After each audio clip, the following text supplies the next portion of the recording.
What's up, y'all? So I was just sitting here thinking. I some stuff clicked for me in the Word and what I posted a minute ago about the scientists now trying to create their own synthetic human DNA.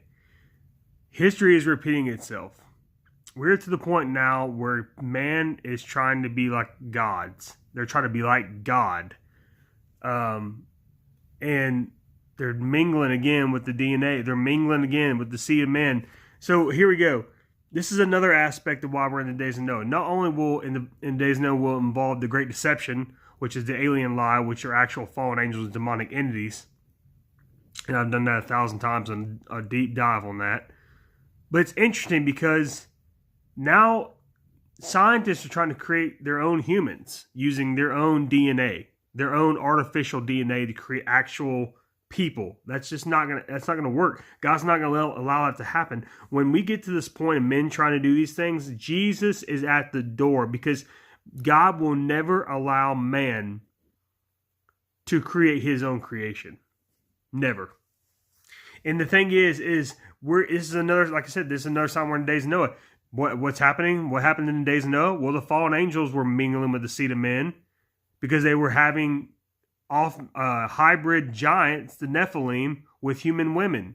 The fallen angels had relations with the human women, produced offspring, which were giants, the Nephilim, and then that was pre-flood, and then post-flood you had the Raphaim giants, which are different races of giants. Raphaim is just a term for post-flood, like a post-flood giant. The Nephilim were pre-flood. So anyways, that's besides the point.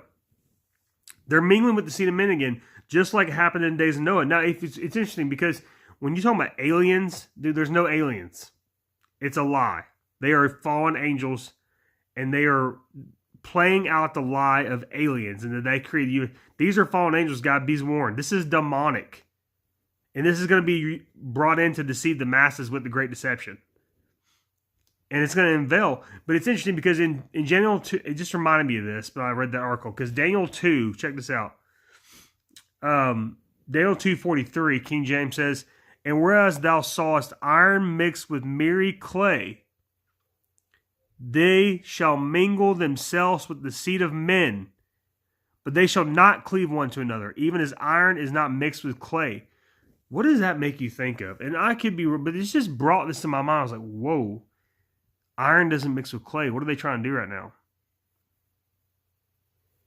They're trying to achieve transhumanism. They're trying to achieve eternal life by merge,